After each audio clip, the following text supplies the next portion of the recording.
Bienvenidos a Ceteris Paribus, el foro de economía de la Universidad de Pensilvania. Acá discutimos sobre el pasado, el presente y el futuro de la economía en español. Bueno, tenemos la guerra en Ucrania, la invasión rusa y se acerca el invierno. Tenemos una explosión del gasoducto. Bueno, estamos hay una guerra, ¿no? En definitiva. Y la pregunta es, ¿la respuesta que da Europa y la OTAN es adecuada?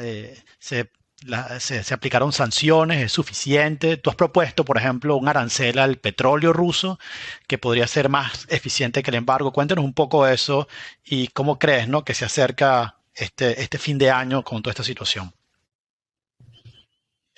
Bueno, mira, efectivamente, digamos, nos vino esta guerra y me puse a pensar cuál es la mejor forma de ayudar a los ucranianos y de limitar la capacidad de Rusia de proyectar su poder. Entonces, Europa se puso a pensar en un embargo al petróleo. Pero claro, cuando tú estás en una situación conflictiva, tú quieres hacer daño a tu enemigo a un mínimo costo hacia ti. Y la pregunta es cómo puedes hacer tú el máximo daño a tu enemigo a un mínimo costo para ti. Y entonces trabajamos en dos ideas. La primera idea es que un arancel al petróleo ruso es mucho más costoso a Rusia y mucho menos costoso al consumidor, porque el petróleo tiene una característica muy importante, un detalle económico, que es que el costo variable de producir petróleo es relativamente bajo. El grueso del costo de producir petróleo es el costo fijo. Entonces hay una gran diferencia. O sea, tú vas a seguir produciendo petróleo, así no cubras todos tus costos. Mientras cubras tus costos variables, vas a seguir produciendo petróleo. Entonces, en la relación entre Rusia y Europa hay un poco una situación que los economistas llaman de monopolio bilateral. A Rusia le conviene vender su petróleo en Europa, porque así iban todos los oleoductos y demás, y especialmente los gasductos.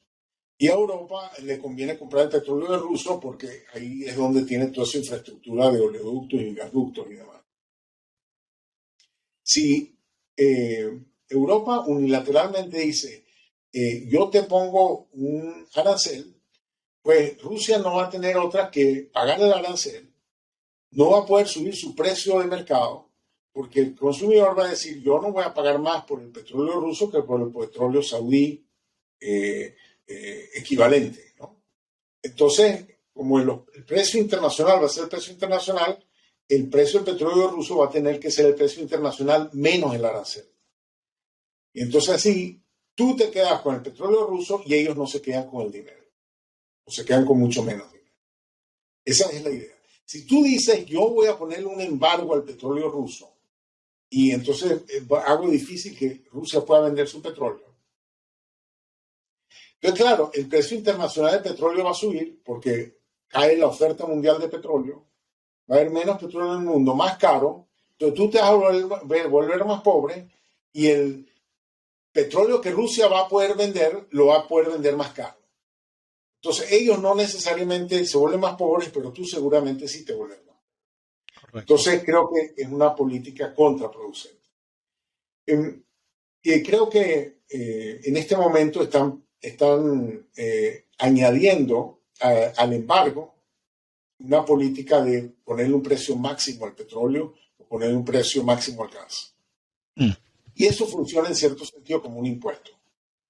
El único problema es que si le pones el precio máximo al petróleo o al gas, el que lo compre se va a ganar una renta.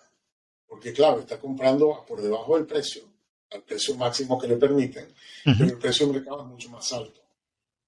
Y entonces la pregunta es, bueno, pero entonces ¿quién se enriquece? Se enriquece el que tuvo la suerte de poder comprar ese petróleo a ese precio, pues ese precio hay exceso de demanda.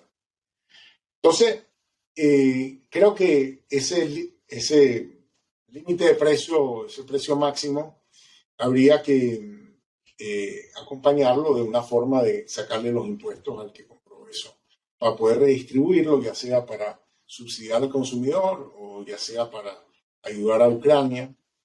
Entonces esa es una política. Pero donde la cosa es muchísimo más asimétrica es en prohibiciones de exportación a Rusia. Ujú.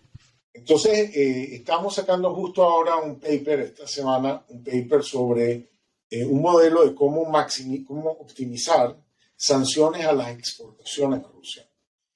Entonces, la idea es buscar cosas que Rusia importa y que es muy dependiente de importaciones porque no las produce, que las importa principalmente de países que están en la coalición. Y la coalición, digamos que es algo así como la OTAN, el G7, la Unión Europea, ¿no? Pero ahí le añadimos de pronto Corea del Sur, Australia, ¿no? O sea, en los países de esta coalición, productos que esos países tienen un dominio muy fuerte sobre esos productos en el mercado mundial y donde Rusia no tiene capacidad de producción interna. Entonces hicimos un análisis de cuáles son las sanciones que ya se han puesto y encontramos que las sanciones que ya se han puesto, primero están mal coordinadas entre Estados Unidos y Europa y los demás. Europa le pone sanciones a una cosa y Estados Unidos a otra cosa, no le han puesto sanciones a lo mismo, no se han coordinado. Pero tampoco han escogido las sanciones para concentrarlas en las cosas que puedan tener más impacto. Y pensamos que todavía hay mucha tela que cortar, mucho que sacar de ponerle más sanciones a Rusia, poniéndole,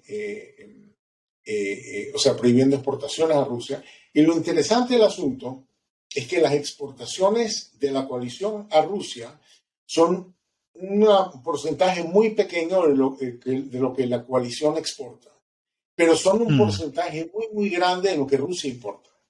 Entonces ahí tú puedes hacerle mucho daño a Rusia con poco costo a ti. Entonces, bueno, esas son otras cosas en las que estamos pensando.